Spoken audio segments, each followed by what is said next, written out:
बिस्मिल्लाहिर्रहमानिर्रहीम। शुरू अल्लाह के नाम से जो बड़ा मेहरबान नहायत रहम करने वाला है। तो जैसा कि आप लोगों को पता है कि ईद जो है वो बिल्कुल करीब है और आने वाली है 3-4 दिन के बाद। तो आपने अभी से ही ईद की तैयारियां शुरू कर देनी हैं। तो उसी मुनासबत से मैं आज आपके लिए लेकर आई हूँ बहुत ही मज़ेदार खीर की रेसिपी। तो चलिए इस रेसिपी को स्टार्ट करती हूँ।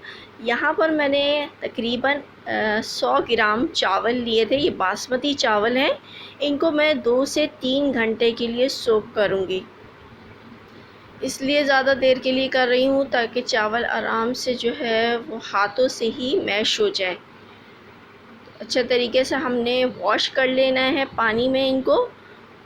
और यहाँ पर एक मैंने पतीली में दूध लिया है तकरीबन 1 लीटर।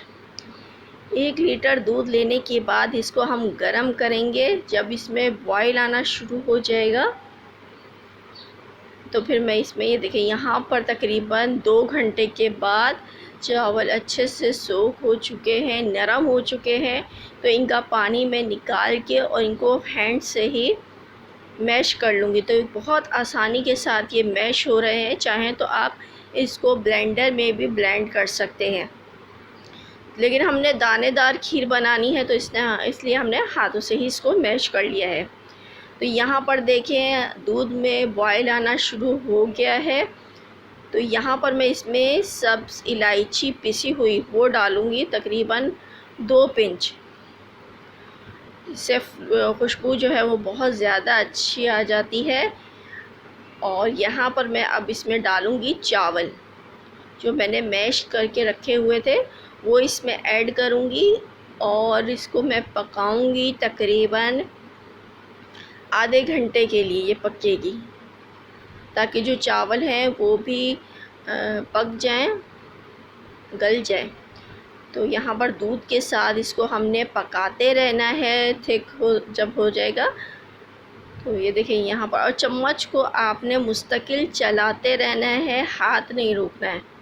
बहुत जल्दी ये खीर बन जाती है, ज़्यादा टाइम नहीं लगता। थोड़े से मैं बादाम पिस्ते इसमें पहले ही डाल रही हूँ और इसको मज़ीद पकाऊंगी। चम्मच चलाते रहना है ताकि चावल जो है वो नीचे ना लगे पतीली में।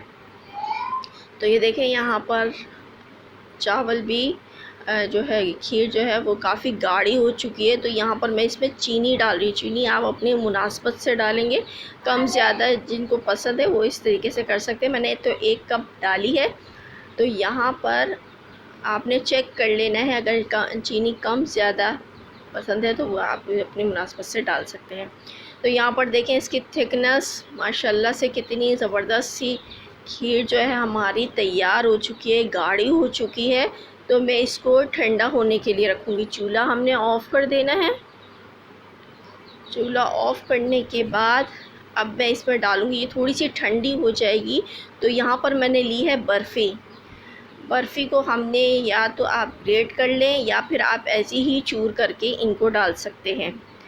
तो यहाँ पर ये 2 अदद मैंने बर्फ़ी ली थी वो इसमें ऐड करूँगी। इससे जो है खीर का जो फ्लेवर है वो बहुत ज़्यादा शानदार सा हो जाता है। आपने एक बार ज़रूर इस तरीके से बना के ज़रूर ट्राई करनी है।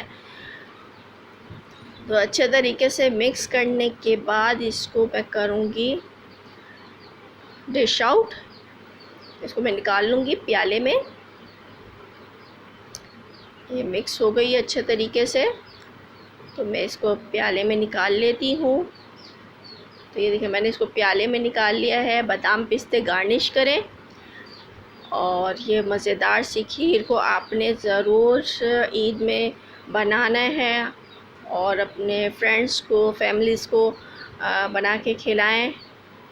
वो ज़रूर इस खीर की तारीफ़ करेंगे। इस तरीके से बनाएंगे तो आई होप कि आपको मेरी ये रेसिपी अच्छी लगेगी।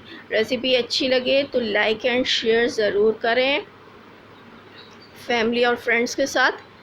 और ये मैं दिखा देती हूँ कि ये माशाल्लाह से कितनी ज़बरदस्त सी ये खीर तैयार हुई है और कितनी जल्दी तैयार हो जाती है। तो मिलती हूँ मैं अपनी नेक्स्ट रेसिपी के साथ। जब तक के लिए अल्लाह हाफ़िज़।